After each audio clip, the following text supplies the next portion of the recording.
And now we're going to get into the raw preference section here.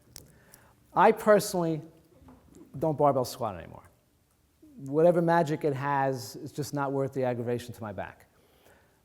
If I was, I would definitely consider a Smith machine. And keeping in mind that I want to protect the curve in the lower back, probably not too much lower than this position here. And then the other thing I would do is you have to use the bottom stops, because if you descend too low, you're going to have that big moment arm when your thigh goes vertical, and you get crushed, like the poor guy I mentioned in the first slide. So really, the bottom stops are probably about here, right? Not down here. They're probably about here. So you squat as low as you can go and still keep the lumbar curve intact. Richard Winnett sent me an email saying, conventional muscle thinking is that the Smith machine is bad for your knees. Well, if your feet are out here and you're trying to squat with a vertical back and you go so low that your femur is horizontal, yeah, that would be bad for your knees, right? Or if your feet are here, but instead of sticking your butt back as you squat, you drop your spine straight down, yeah, that would be pretty rough on your knees. But if you're mimicking a free barbell squat with the good form, the Smith machine will actually keep the bar from crushing you. Absent the Smith machine, hip belt squat, right? Now, the curve in the back isn't as obvious because the hip belt that's exactly where the hip belt is, all right? One of the things I like about the hip belt squat, you're still loading the hips and the thighs. The spine can keep its posture and support the weight of your head, which is what it's supposed to do, all right? One of the things I don't like about the hip belt squat is you got to be very careful about getting out. Because if you go to failure and you sit right on that 45-pound plate, you're not going to worry about hip belts, lower backs. So you have to plan for how you're going to get out of the hip belt squat, okay? Either stop short of failure and unhook, or get your hands on your knees, or use a machine that allows it. But aside from that teensy detail, this actually does a pretty good job of matching up how the spine works. From congruent exercise, various split squats. So in the left one, it's a you might see it described as a lunge, but actually you lunge to get into position, and then you do a squat. So in that one, the forward foot has stepped forward, and then you're squatting, trying to keep your weight on this leg. And again, your spine doesn't have to support more than what it's supposed to, much more than what it's supposed to. This is sort of like a reverse lunge. So if you have the balance, you're here, and this leg comes back. And again, the front leg is doing the work. Again, you're bending over a little bit, right?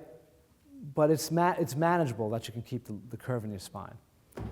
Not that it's perfect, but it's manageable.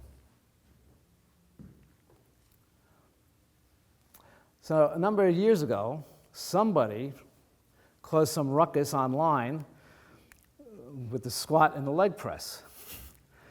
Now, when I said or gave in presentations squat or leg press, I meant this leg press, not this leg press, okay? The nitro leg press, you can adjust the seat back, so you can mimic the body position of a squat. It's got curves in the seat back that you can fit into the curves of your back to support it. Okay, so that's the kind of leg press I was referring to.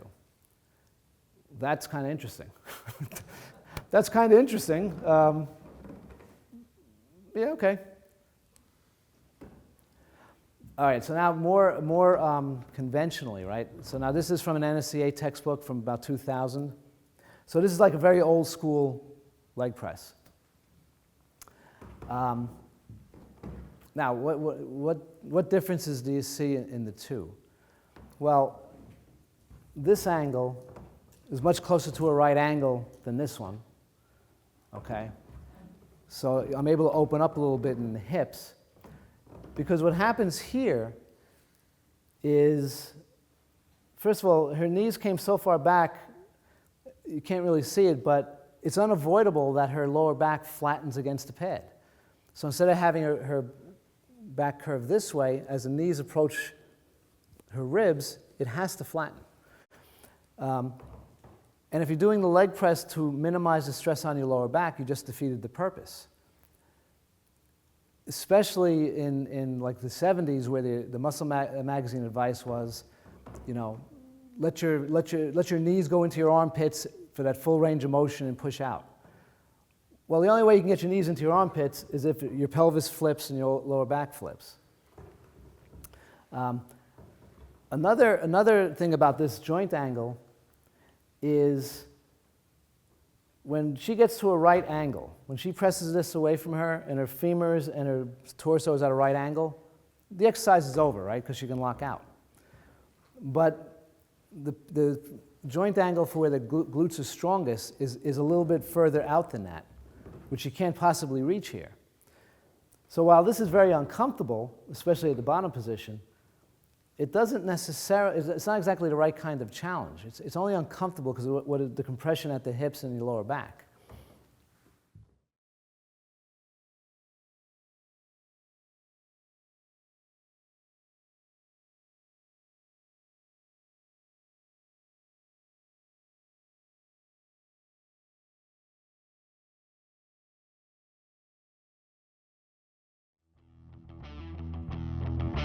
Exercise, the best manuals on exercise ever written. So please help me welcome to the stage Bill DeSimone.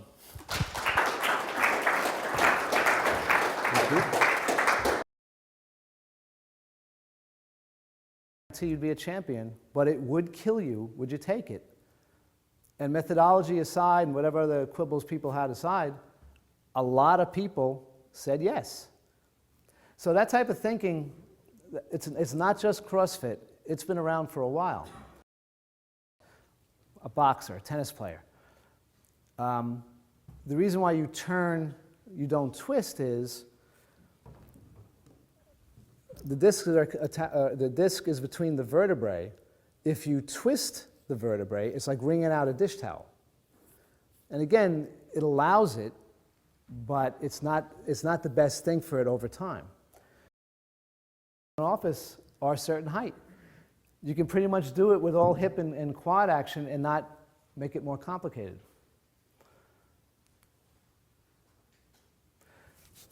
Also from the 2000 NSCA textbook. Same exercise, different parts of the book, okay? And neither part of the book identified one of these as the wrong way to do it or a risky way to do it. Perfect, but if you aim for perfect, then the natural, if you fall short, you still have a lot of margin of error.